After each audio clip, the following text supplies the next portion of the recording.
వెంకటేశ్వర రెడ్డి గారు మీ దగ్గర మళ్ళీ వస్తాను. మనతో పాటు కత్తి వెంకటస్వామి గారు జాయిన్ అయ్యారు. వెంకటస్వామి గారు గుడ్ ఆఫ్టర్నూన్. గుడ్ ఆఫ్టర్నూన్ అండి, నమస్తే.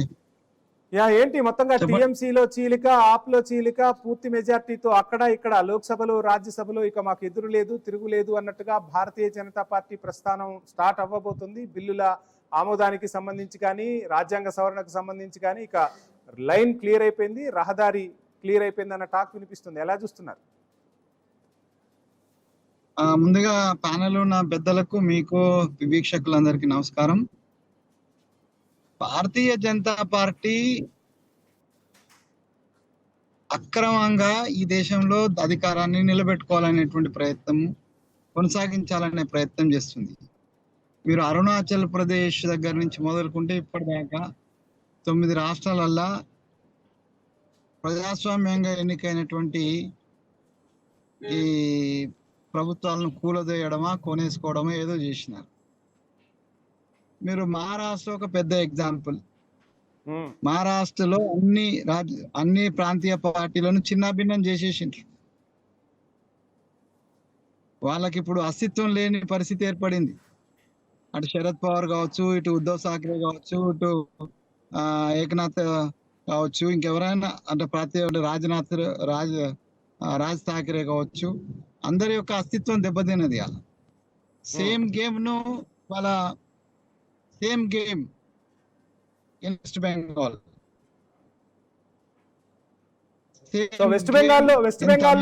వెస్ట్ బెంగాల్లో బీజేపీ ఆపరేషన్ 2.0 స్టార్ట్ అయిందంటారా? ప్రభుత్వం ఏర్పడ్డాక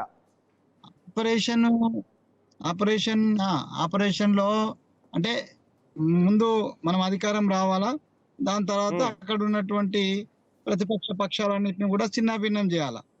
అంటే మనతో కలిసి వస్తే సరే, కలిసి రాకపోతే దాంట్లో ముసలం పుట్టియాలి. ఇలా రాజకీయాలు ఏమైపోయినాయంటే అన్ని money minded and money matter తోటి కలిసి ఉన్నాయండి. ఇప్పుడు భారతీయ జనతా పార్టీ అనేటువంటి పార్టీ ప్రపంచం మొత్తంలో అత్యంతమైనటువంటి ధనవంతమైన పార్టీ ఏదైనా ఉన్నదంటే అది భారతీయ జనతా పార్టీ.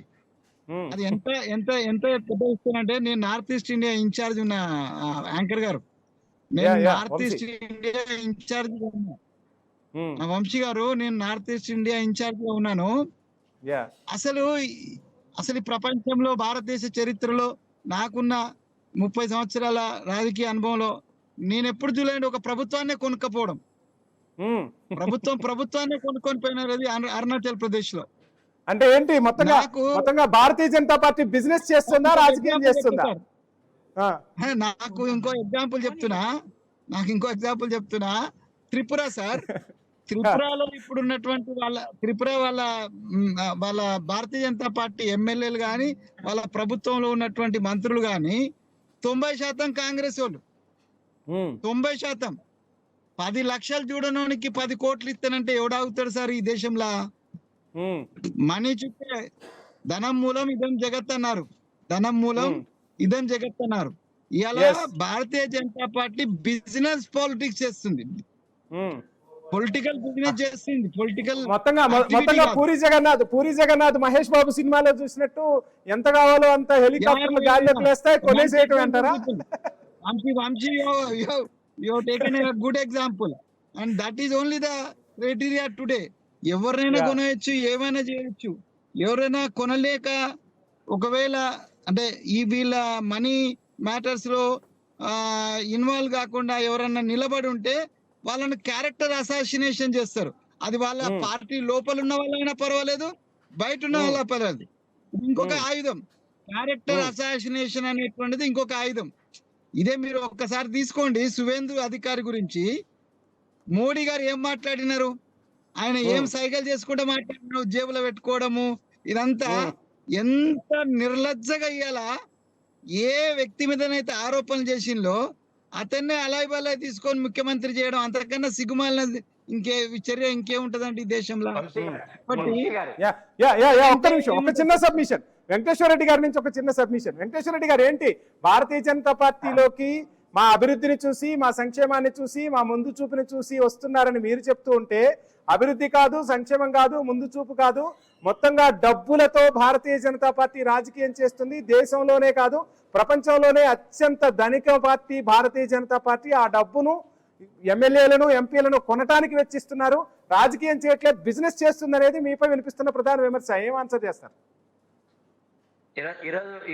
ఈరోజు కాంగ్రెస్ పార్టీకి మీ ద్వారా వంశీ గారు ఒక ప్రశ్న అడుగుతారు. వారు కత్తి వెంకటస్వామి గారు వారు చెప్పాలి. ఈరోజు దానం నాగేంద్ర గారు తెలంగాణలో, మనం ఎక్కడెక్కడో ఎత్తకద్దు, ఎక్కడ చుట్టి ప్రశ్న అక్కర్లేదు.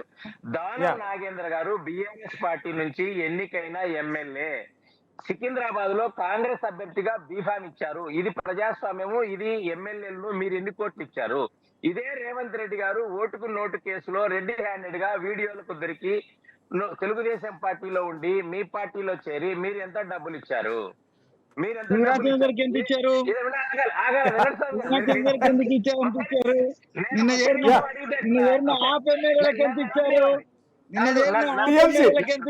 ఇప్పుడు జాయిన్ అవబోతున్న టీఎంసీకి సంబంధించి సంబంధించిన వాళ్ళకి ఎంత ఇచ్చారు?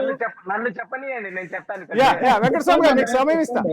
వెంకటస్వామి గారు మీకు సమయం ఇస్తాను. నేను మీకు సమయం ఇస్తాను. నిన్నటి వరకు కర్ణాటక ముఖ్యమంత్రిగా ఉన్నటువంటి సిద్ధరామయ్య గారు ఏ పార్టీ, దేవగౌడ గారి పార్టీ నుంచి వచ్చిన వ్యక్తి. తర్వాత మీరు టీఎంసీ గాని టీఎంసీ చీలిక గురించి మాట్లాడుతున్నారు వంశీ గారు. ప్రాంతీయ పార్టీలో ప్రజాస్వామ్యం ఉండదు, ప్రాంతీయ పార్టీలో ప్రజాస్వామ్యం ఉండదు, కుటుంబ పాలనే ఉంటుంది. కాబట్టి ఇప్పుడు మమతా బెనర్జీ గారి గురించి కాంగ్రెస్ పార్టీకి సానుభూతి ఏంది? నిన్న జరిగిన ఎన్నికలలో ఆపోజిట్ గా పోటీ చేస్తారు వీళ్ళు. ఆ పార్టీ మీద ఎట్లా సానుభూతి చెప్పండి? ఈ రోజు కలిసి పోటీ చేసి ఈ రోజు వచ్చి ఢిల్లీలో కలిసారనా? ఢిల్లీలో ఎట్లా కలుస్తారు చూడండి. గల్లీలో వ్యతిరేకిస్తారు, ఢిల్లీలో దోస్తానా చేస్తారు. ఆన్సర్ తీసుకుంటా. వెంకటేశ్వర రెడ్డి గారు మీ క్వశ్చన్స్ కి ఆన్సర్ తీసుకుంటాను. రైట్. వెంకటస్వామి గారు మీకు సూటి ప్రశ్నలు వెంకటేశ్వర రెడ్డి గారి నుంచి, దానం నాగేందర్ కి సంబంధించి, అదే విధంగా రేవంత్ రెడ్డికి సంబంధించి, డికే శివకుమార్, అదే విధంగా సిద్ధరామయ్యకి సంబంధించి. సార్, నెంబర్ 1, దానం నాగేందర్ గారిని వారికి అనర్హత వేటు విషయము ఇదే ప్రసాద్ గారు అనర్హత అంటే మాకు ఆధారాలు లేవన్న రోజు టీవీలలో మాట్లాడింది ఒకే ఒక్కడు కత్తి వెంకటస్వామి. నేను చెప్పిన మేము నైతిక హక్కు కోల్పోయినాం, స్పీకర్ గారి చర్య కారణంగా మేము నైతిక హక్కు కోల్పోయినామని చెప్పినటువంటి ఒకే వ్యక్తి నేను. రాహుల్ గాంధీ అతీతంగా మిమ్మల్ని అప్రిషియేట్ చేస్తాం ఆ విషయంలో. రాహుల్ గాంధీని కూడా నేను డిఫెండ్ చేయలేనటువంటి దౌర్భాగ్య స్థితిని కల్పించిండు స్పీకరు. దానికి కారణం మా ముఖ్యమంత్రి గారే. ఈ 10 మంది ఎమ్మెల్యేలను తీసుకోవడం అనైతికము. ఆ 10 మంది తీసుకోవడం వల్ల మాకు నష్టమే జరిగింది. వాళ్ళందరూ కూడా వాళ్ళ వ్యక్తిగత స్వార్థం కోసం వచ్చిన వాళ్ళు కానీ మా కాంగ్రెస్ పార్టీ సిద్ధాంతానికి అట్రాక్ట్ అయ్యి వచ్చిన వాళ్ళు కాదు, లేదా మా కాంగ్రెస్ పార్టీని కాపాడడానికి లేదా ప్రభుత్వాన్ని కాపాడడానికి వచ్చిన వాళ్ళు కాదు. వాళ్ళంతా స్వార్థపరులు. వాళ్ళని తీసుకొని మా అసలు శిష్యులైన కార్యకర్తలకు తలనొప్పి తెచ్చిండ్రు అని చెప్పిన. ఇప్పుడు కూడా అదే మాట మీద ఉన్నా వెంకటేశ్వర రెడ్డి అన్న. నేను అదే మాట మీద ఉన్నా. ఇదే మాట నేను రాహుల్ గాంధీకి కూడా తెలియజేసిన. ఇక సిద్ధరామయ్య గారు ఎప్పుడు వచ్చినారు? వచ్చి 20 ఏళ్ళు అయిపోయింది ఆయన వచ్చి. అట్లా 10, 20 సంవత్సరాలు, 30 సంవత్సరాలకి అంటే పార్టీ నుంచి వెంకటేశ్వర రెడ్డి గారు సమయం ఇస్తాం. ఇప్పుడు రేవంత్ రెడ్డి గారు కూడా వచ్చి, రేవంత్ రెడ్డి గారు వచ్చినాక ఒక 4 సంవత్సరాల తర్వాత డైరెక్ట్ ఆయన 4-5 సంవత్సరాల ముఖ్యమంత్రి అయినాడు అన్న. ఇప్పుడు ఏమంటున్నా అంటే రేవంత్ రెడ్డి గారు వచ్చినా లేకపోతే సిద్ధరామయ్య గారు వదిలిపెడతాం చాలా కాలం క్రితం. ఇప్పుడున్న ప్రస్తుత రాజకీయాలన్నా వెంకటేశ్వర రెడ్డి అన్న, మీ పార్టీ మా పార్టీ ఏం తేడా లేదన్న. ధనం మూలం ఇదం జగత్, మేము 10 ఏళ్ళు వెంకటేశ్వర రెడ్డి అన్న, నేను 10 ఏళ్ళు కొట్లాడినా. నేను RSS లేబైపులో పనిచేసిన, 40 ఏళ్ళు 30 ఏళ్ళు పనిచేసిన. నాకు వచ్చింది నాకు దక్కింది ఏం లేదన్న. అదే ఇక్కడ 10 ఏళ్ళు కొట్లాడినా నేను. కనీసం 40 మంది 50 మంది బీసీలకు సీట్ ఇవ్వాలని పోతే ఖార్గే గారు నాకైతే అపాయింట్మెంట్ ఇవ్వలే. అదే 10 మందితో వచ్చినటువంటి గ్రూప్ గా మీకు ఇవ్వమని చెప్పి అదే 10 మందితో వచ్చినటువంటి ఎవరు రేణుకా చౌదరి గారికి ఇచ్చినారు. రేణుకా చౌదరి గారికి ఎందుకు ఇచ్చినారు? కమ్మ సామాజిక వర్గం డబ్బులు బాగున్నారు. కత్తి వెంకటస్వామి బీసీ సామాజిక వర్గం డబ్బులు లేనాడు. కాబట్టి వేదికగా సంచలనాలు బయట పెడుతున్నారా వెంకటస్వామి? ఇది రేవంత్ రెడ్డి గారు డైరెక్ట్ వచ్చి 2 సీట్లకు పోటీ చేసిండు. కత్తి వెంకట స్వామి 12 ఏళ్ళు పని చేసినా ఒక్క సీటు దక్కలే. వెంకటేశ్వర రెడ్డి అన్న అట్లాగే భారతీయ జనతా పార్టీలో కూడా రాజేందర్ అన్న వస్తే రామచంద్ర అన్న 30 ఏళ్ళు పనిచేసిన రామచంద్ర అన్నకు టికెట్ ఇవ్వలేదు. 3 నెలల కింద వచ్చినటువంటి 3 ఏళ్ళు కూడా కానటువంటి మా ఈటెల రాజేంద్ర అన్నకు టికెట్ ఇచ్చినారు. ఈటెల రాజేంద్ర అన్న దగ్గర ఉన్న డబ్బులను చూసి ఇచ్చినారు తప్పితే మా రామచంద్ర అన్న కంటే ఎక్కువ పాపులారిటీ అయితే కాదు, ఎక్కువ కమిటెడ్ కార్యకర్త అయితే కాదు. ఆయన నక్సలేటు, వీళ్ళేమో బీజేపీ వాళ్ళు. ఈ అర్బన్ నక్సలేట్లను మరి ఎట్లా నేర్చుకున్నారో వాళ్ళు చేయాలి. అంటే రాజకీయాలలో పార్టీలకు అతీతంగా నేను చెప్పేది ఏంటంటే ధనం బేస్ గా ఇవాళ భారత రాజకీయం నడుస్తుంది.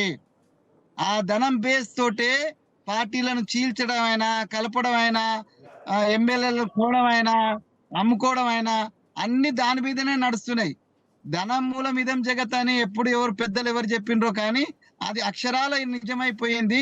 దాన్నే ఇలా భారతీయ జనతా పార్టీ నమ్ముకున్నదని చాలా వాస్తవం అన్న.